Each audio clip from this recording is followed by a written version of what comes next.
Hi, we're here with Merlin Guilbeau, Executive Director of the Electronic Security Association.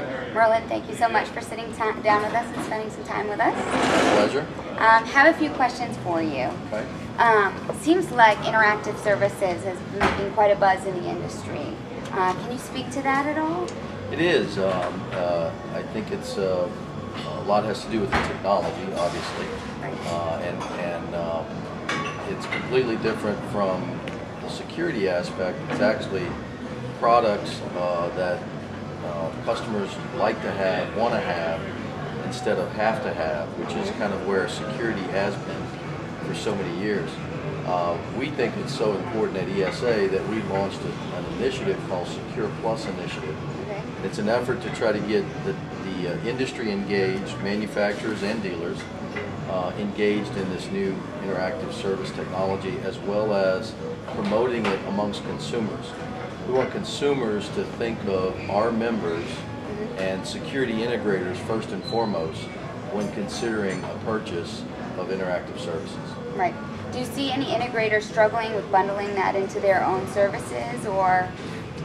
I don't know if struggling is the right word. I'm sure there's some challenges, as with anytime you bring on a new product line.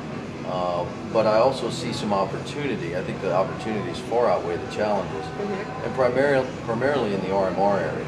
I see it as an opportunity to kind of bust through that ceiling of what the traditional RMR has been for companies in this industry, and being able to increase that, and thus increasing the value of your company. Right, right. And you know, it may be a factor of the mass marketing that telco companies have had, but you know, you really see in the mass media now where security isn't just something, a scare tactic that you have to have. It really has become, you know, a sexy thing that people want to have in their house. Exactly, and that makes the sales process so much easier when the customer wants to have it rather than have to have it. And I think you're going to see a trend change from the traditional security company leading with the security. Now they're going to lead with interactive services, and security is going to become, oh, by the way, you should have this as well. You've got all these interactive services, you should also have security. And you can bundle it in one nice package, very easy to use. Another big thing that's been on everybody's minds have been the telco companies entering the market. Can you speak to that at all? Well, from ESA's perspective, we're encouraging, and many of them have already joined the association. I think overall it's going to be good for the industry. It's going to be good for large and small companies. It's going to bring more awareness for the interactive services and for security in general. And I think as long as companies play to their strengths, and deliver good customer service and provide a great customer experience, they shouldn't have anything to worry about. Competition is competition, no matter how big or small the company is. What about do-it-yourself security? Is that something that you've been seeing a lot of people?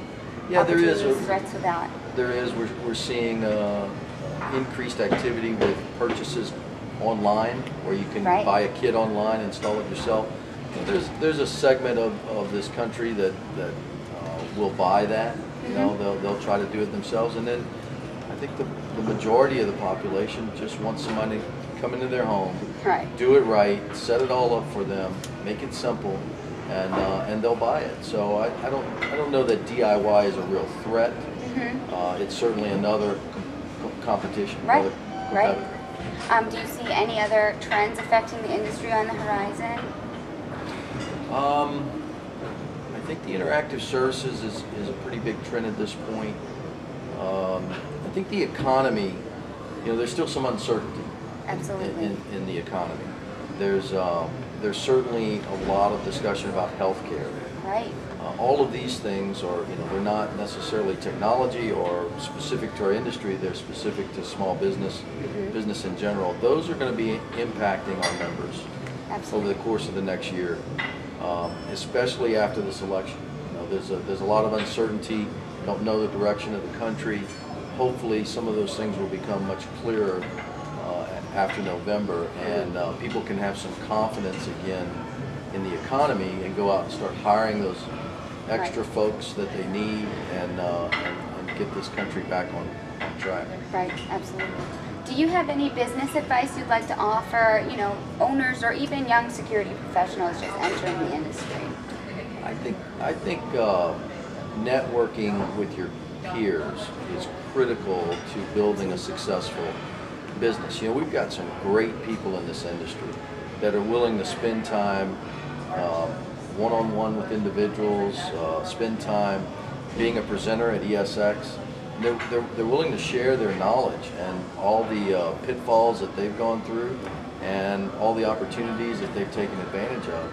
And the only way you can really experience that is by coming to ESX and being a part of it, and by getting involved in the association. So my business advice to people is don't keep your blinders on, but get involved and be part of the industry.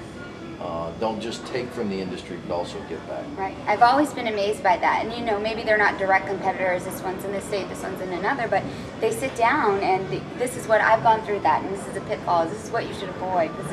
It's been amazing to experience that. So. It's a great opportunity. So. Well, thank you so much for spending time with us, Merlin. I appreciate it.